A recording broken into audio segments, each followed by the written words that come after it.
This week's shows are going to be brought to you by Amber Lolli, a really great product. I encourage you guys to go check it out. AmberLolli.com. Link is down below in the description. Hey, look, I want to talk about this Amber Lolli product again. Whenever something good comes along, I do want to talk about this. My neck, I had a kink in my neck from hell, and the pain was, it gets to a point where you get headaches. So I just grabbed the cream and I rubbed that crap on the back of my neck. After a while, you don't even realize that the pain is gone. You're just going, and how we are several hours later, and I'm still, there's no pain. And it works really quick. I like that. So joint pain and muscles, sore muscles, nice. And then here's the thing about me. I get offered all the time. People want to come on, they want to be sponsors, they want to be this.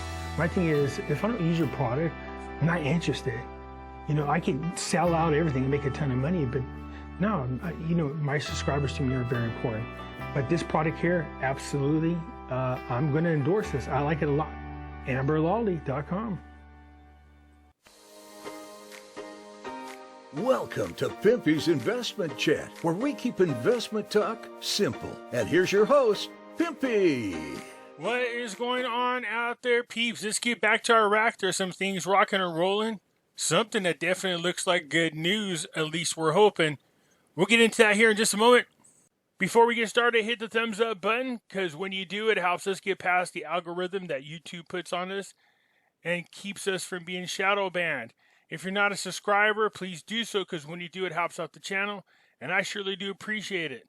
The disclaimer here is I'm not a financial advisor, a lawyer, or an accountant.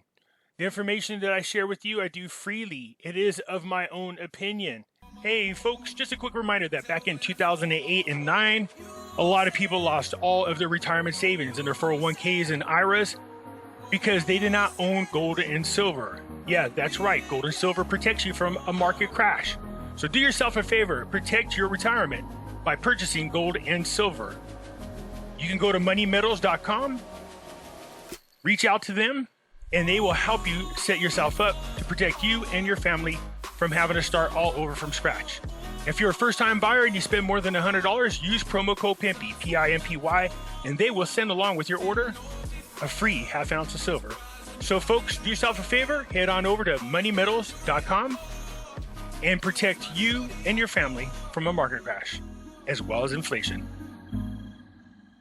That's right, head on over to Money Metals when you want to buy gold and silver. Keep in mind, if you're a first-time buyer and you spend more than $100, use promo code Pimpy, P-I-M-P-Y, and you will get a free half ounce of silver. Hey, right now, a special offer for my audiences only. You have a chance to win 100 free American Silver Eagles.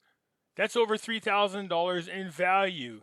And all you have to do is enter your email to win. That's it. That's right, there's no obligations to purchase. The link is down below in the description.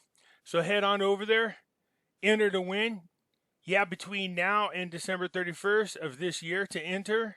The only way you can for sure not win 100 silver American Eagles is by not entering at all. So do yourself a favor and enter your email so you have a chance to win. Here we go. In support of energy and economy, strategic agreements between Iraq and Jordan and expectations to increase them. So just to summarize a little bit, look, we all know that Iraq needs electricity. You have countries trying to figure out how to help them. Saudi Arabia is one area, Jordan's the other. So in exchange for oil, you're going to see Jordan help work with the electricity for the people in Iraq. So Iraq's doing what they can to get back online with the electricity, because God knows during the summertime it is hot as heck there. I couldn't be there without an AC, that's for sure.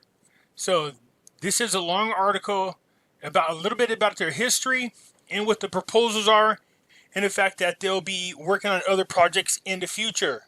So we look forward to that, because anything that can help Iraq with their economy and strengthen it, we definitely want to be aboard with that, that's for sure. Najib's veto and Al-Qadimi's fortunes are on the table. The winning forces start the government formation marathon. Yes, here we finally go. Time to form the government. This is a major step. So the Sauderist bloc, led by Sauder, started a round of serious dialogues with the winning forces. So he's starting to put together now, and they're negotiating on what members need to be in the government. This was supposed to be taking place secretly, but obviously Some people can't keep secrets. Sauter don't want to make a big deal about anything until after they hear from the courts, and the courts have ratified this election. So you have the coordinating framework. Regarding the uniqueness of the parties to the coordination framework, each separately, with statements denouncing the work of the Electoral Commission and challenging the final results. The source pointed out the leaders of the framework granted the forces affiliated with the freedom of movement or freedom from constraints of the alliance or framework, and in proportion to their electoral entitlements, their weight in the street and their space within the political map for the country. In other words, the coordination framework has individuals that were voted into office. They are not going to try to restrain what they can and can't do. They're going to allow them to do their jobs, which is a good thing. Here's the part I'm happy about. Al-Kadhimi. Yes, keep our fingers crossed. Regarding the possibility of renewing the mandate of the caretaker Prime Minister Al-Kadhimi, the source said, it is very possible to restore the confidence of Al-Kadhimi, as his fortunes have risen a lot during the past days after he dealt with impartiality and high courtesy with the demonstrators or sit-ins at the entrance of the gate. So, see, that's the thing about Al-Kadhimi. He's like a man of the people. Opposing factions liked him. He got blessings from everybody, remember, right before elections. Let's see if it holds any water, but it seems to me like people want Al-Kadhimi back in there, even the protesters, so this is good. He noted that his failed assassination, in addition to the revealing the results of the investigation, albeit a formality, holding the elections on time and announcing the preliminary and final results within a short time frame, all of these matters increased his chances and were calculated in his favor. Yes. Come on, do the peepee dance. Do the peepee dance. Come on, man. Clap. There is a veto from Najaf on all previous governments and prevents them from reacquiring power. But if the person Al-Kadhimi is agreed politically, Najaf will not mind that because it seeks to pass the crisis peacefully, as it is not a political party. Especially if the forces of a politician who did not reap the expected numbers of seats or gains did not guarantee her permanence. He added, Najaf seeks and desires to find a form of a government of service to improve the services situation of the country, and whoever adopts the next prime minister would be the biggest loser. What? As it is deducted from his share in the sovereign ministries. So whoever adopts the next prime minister will be the biggest loser? I don't know about that. I think what this person is trying to say is they expect some civil unrest and they wouldn't want to be in their position. Regarding the dispersal of the sit-ins by supporters of the force rejecting the election results, the source said, if these forces do not obtain ministries that correspond with their ambitions, there will inevitably be an escalation and vice versa. We'll see. Al-Kadhimi is really good about squashing stuff. That's what I like. In the presence of Maliki, a dinner banquet gathering Sauter in the coordination framework in Baghdad. So understand that these are Shiite forces that are there. Even though they're on the same team, they're not on the same team. If you get my drift, this dinner is in hopes that the two can squash. When I talk about Maliki and Sauter, can squash whatever issues that they have and come together is what we want. They're hoping that this will happen during the dinner. And a foreign political source, I love this political source, they never tell you what it is. And a foreign political source said the meetings would be held in Baghdad in the presence of the leader of the State of Law Coalition, Maliki. The session will consist of dinner devoted to reconciling the two parties after a long dispute. It is hoped that the two parties will shake hands and take pictures between them to quench the heated atmosphere. Yesterday, which was Tuesday, the commission announced the final results and we know what happened. So this party's in hopes that Maliki and Sauter could squash any kind of issues that they might have. The Sauterist bloc, led by Sauter, began a new round of serious dialogue with the force that won the highest number of preliminary seats in the elections that took place on the 10th of October to agree on the formation of the government and define its features after the official hierarchy and the winning forces was confirmed according to the final results announced by the Electoral Commission. Let's see if they can squash their differences and get along and form a government for the people.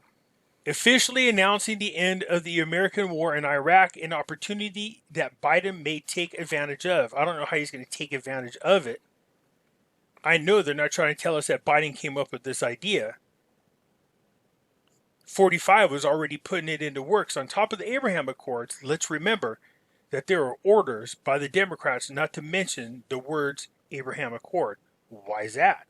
It is an opportunity that seems more appropriate than before the U.S. President Biden to announce the official end of the war in Iraq, declared nearly 20 years ago, especially since the American lawmakers are also studying the Congress's decision to cancel the authorization for the use of military force.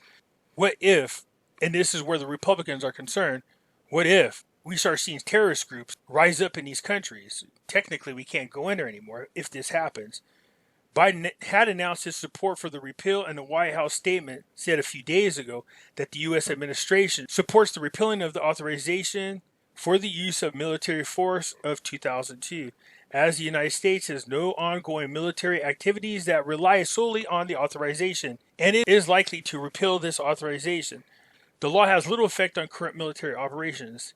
Since Biden took office, his administration has mostly based his position as Commander-in-Chief under Article 2 of the Constitution rather than the 2002 mandate to justify repeat strikes on Iranian-backed militia in Iraq and Syria. Remember, at the beginning of the year, it appeared like he was going after the popular mobilization group.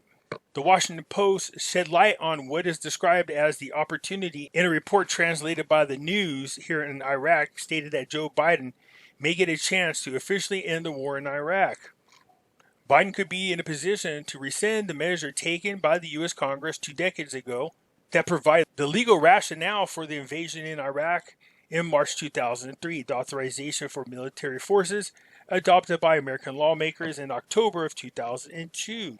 If the file is placed on the office of the American president, it will be the first time since 9/11's attacks that the president may take concrete steps to curb the powers of the executive authority related to waging wars and not expand it. Of course, the Republicans have postponed the final vote. Of course, here's what's happening. After we see what happened in Afghanistan, of course, the Republicans are concerned that they won't be able to strike individuals that they feel are going to destabilize what's going on there. So we will see soon, but this does give Iraq their sovereignty. So the government of Iraq prepares a 2022 budget on the basis of $50 per barrel.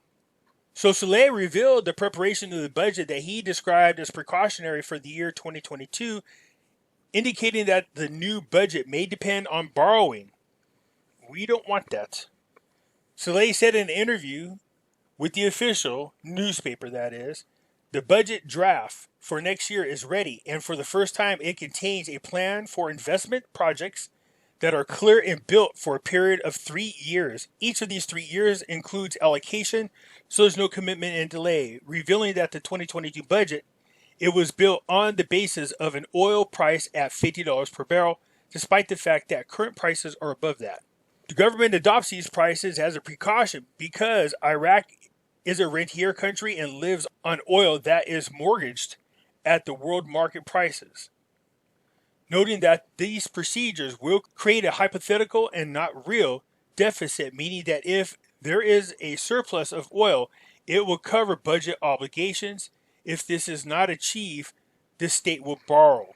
What I like about this, it says the economic advisor to the Prime Minister, of course, Saleh, wrote out the possibility of the impact of the new variant on the economy in general, indicating that the new variant may reduce oil prices, but there will be no complete closures as happened previously for the global economy because the world adopted the closure in advance and great losses occurred. In other words, before you guys got away with it, not this time.